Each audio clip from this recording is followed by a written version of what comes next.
On this, the May 2nd, 2023 edition of What's Going On with Shipping, we look at the explosion that took place on board the tanker Pablo.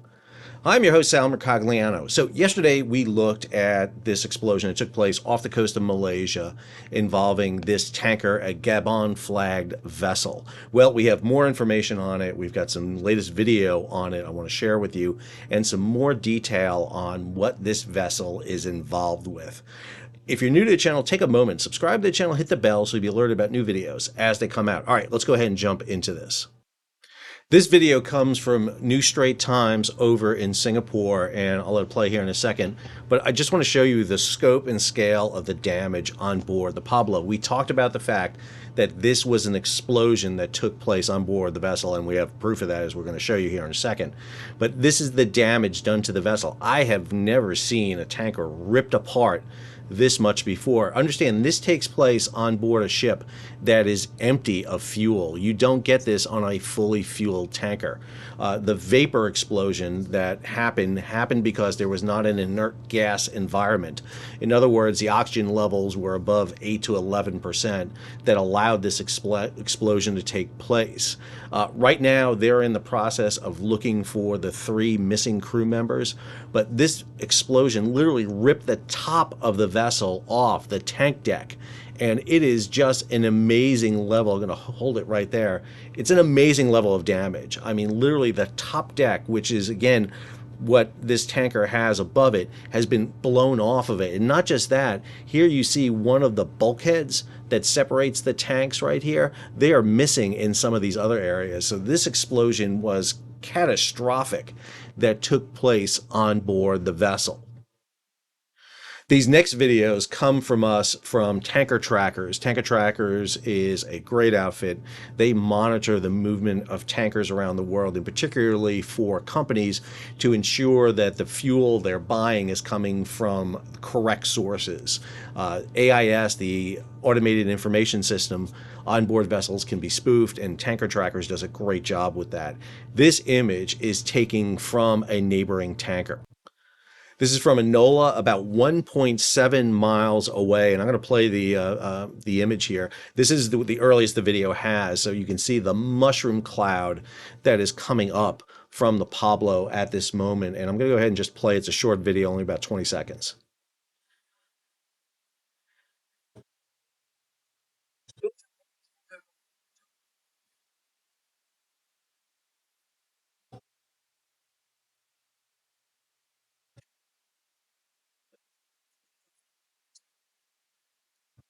So I'm going to mute the audio here for a second and play it again. And one of the things I want you to notice is the amount of debris that is flying up from the vessel. You can notice the splashes, but watch right over in this area. You'll see part of the tank deck come flying off right there. And this is, again, the entire top deck of the tanker coming off. Basically what a tanker is a series of compartments, just empty compartments. And then at the very stern of the vessel, you would have the engine room and the bridge area. And what has happened in this vessel, we believe, and based on this, it's pretty clear, is that the environment within the tanks was gas rich. In other words, there was a lot of explosive vapors in there. Remember, oil doesn't explode, it burns, but vapors explode. And what you usually do is inert the atmosphere, get it down below 8 to 11% oxygen so that you can't have an explosion.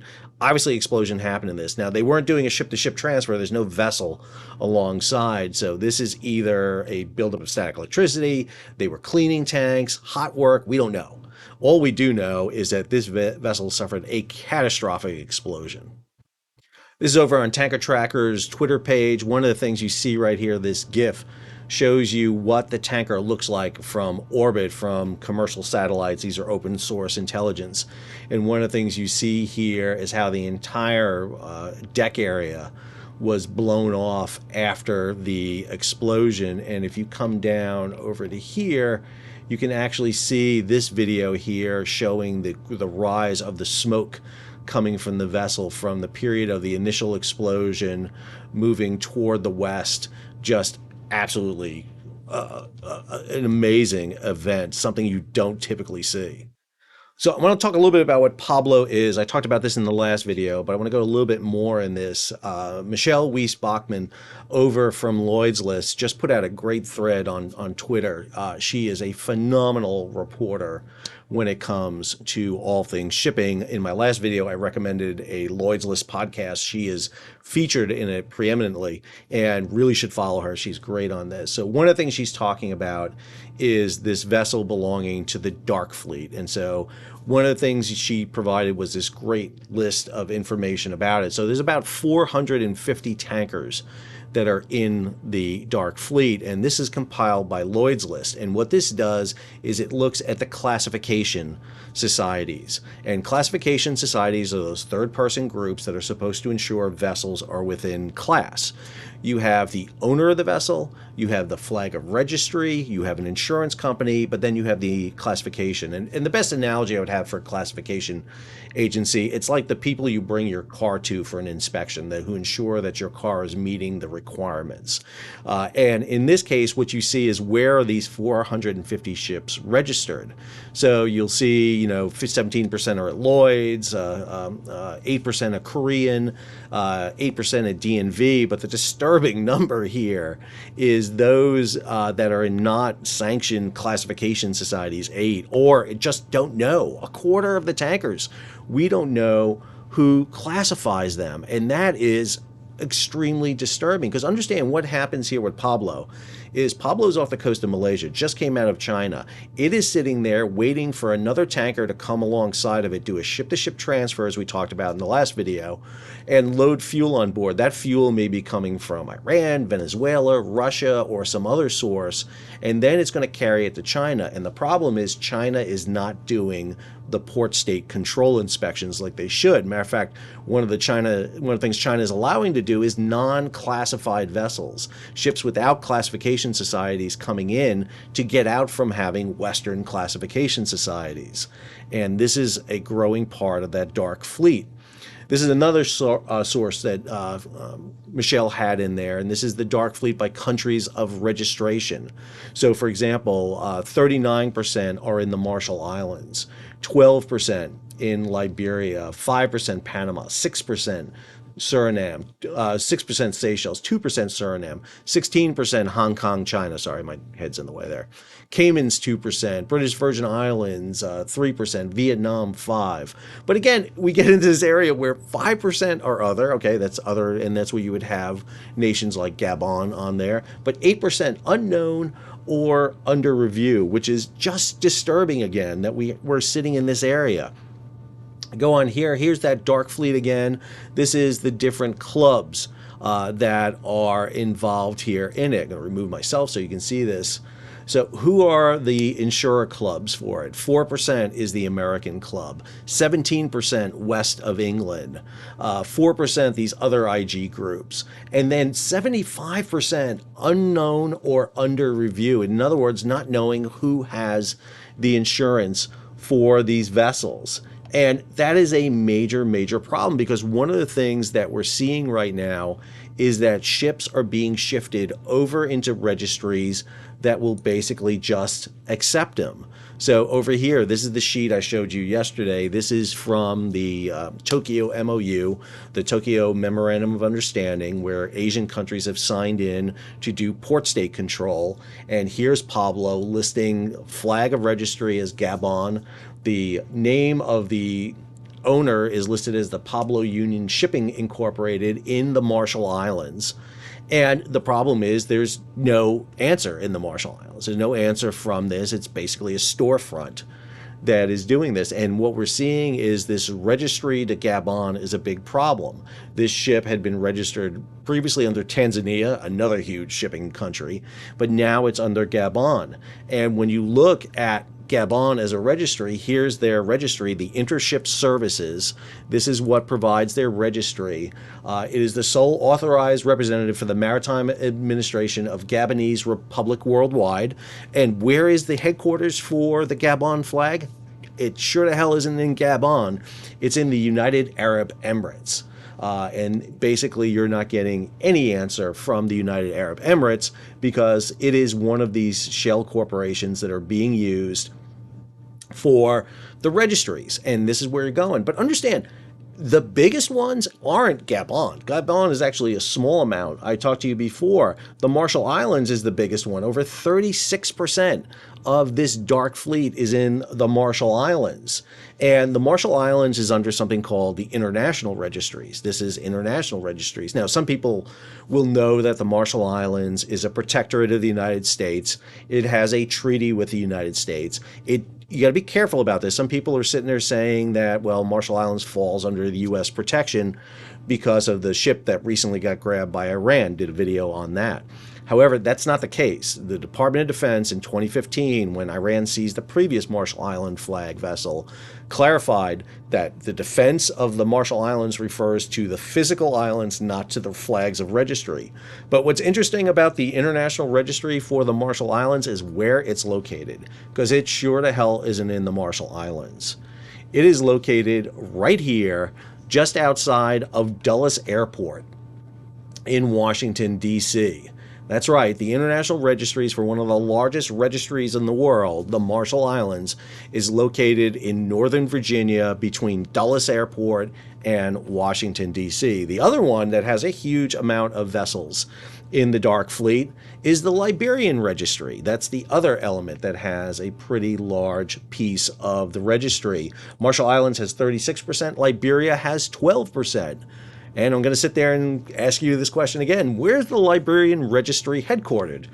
It sure to hell ain't Monrovia. Instead, it is located, guess what? In Northern Virginia, very close to Dulles Airport. That's right. It's a quick little Uber ride between the Marshall Island Registry and the Liberia Registry. This is where it's located. And now you have a vessel that has basically blown up off the coast of Malaysia. You have Iran seizing Marshall Island flag vessels. You have the U.S. seizing Marshall Island flag vessels. And basically, we have vessels operating basically in a lawless environment. So if you're interested in this topic and want to learn more, I'm going to recommend 3 books to you. I did a video on top 10 books to read when it comes to the maritime field, but these 3 are really good ones. First, Bruce Jones, To Rule the Waves. This is a modern book, just recently came out. It talks about how control of the world's oceans shape the fate of superpowers. So if you want to understand the political dealings going on with the world oceans, take a look at Bruce Jones's book. Then I would argue you look at this book right here, William Langshway, I never say his name right, The Outlaw Sea, A World of Freedom, Chaos, and Crime, really talks about aspects of the ocean that are outside the bounds of rules and regulations, and it is complemented by this one by Ian Urbina, The Outlaw Ocean, Journeys Across the Last Untamed Frontier. All 3 of those books, I argue, give you a good encapsulation of what is going on in the world's oceans so that you can figure it out. So it looks like right now Pablo is not going to sink, although the vessel has suffered heavy damage. If you look along the side of the vessel and look at the images, it is buckled, it has sustained some damage. I am not too sure that it's not flooding right now. That's going to be the next issue. It has a list to port and down by the stern, but it would be down by the stern because of the engine room. But that explosion could have buckled plates, could have ruptured the hull, could have flooded the engine room. And really the big issue here is the search for the last 3 surviving crew members. If they were anywhere near that open top on deck, it's going to be really hard. It's going to be hard to salvage this vessel for a variety of reasons, not the least of which you can't even get to the anchors because it's separated from the ship now. So this ship will be scrapped. There's no doubt about that. There's no repairing this vessel. The question is, does it sink, or are they able to pull it into a port somewhere and begin a salvage process? But again, this is the danger of allowing transfers at sea, of moving ships without coming into port, without them being inspected, and operating under flags of registry that have almost no oversight, waiting 2 years now for a report from Panama on the Ever Given grounding in the Suez. That hasn't been coming out. Issue of classification, issue of insurance, who's the beneficial owner. I mean, this ship is just full of the mysteries of the deep that we see happening in international shipping all the time. I hope you enjoyed today's video. If you did, take a moment, subscribe to the channel, hit the bell so you'll be alerted about new videos as they come out. Leave a comment, share it across social media, give it a thumbs up. And if you have any comments, any insight, information, please share. I love to use this channel as a medium to gather information. I've gotten a lot from people watching these videos. If you can support the page, how do you do that? You hit that super thanks button down below where you can contribute directly to the page, or head on over to Patreon where you become a monthly, yearly subscriber to the channel. Until our next video, this is Sal signing off.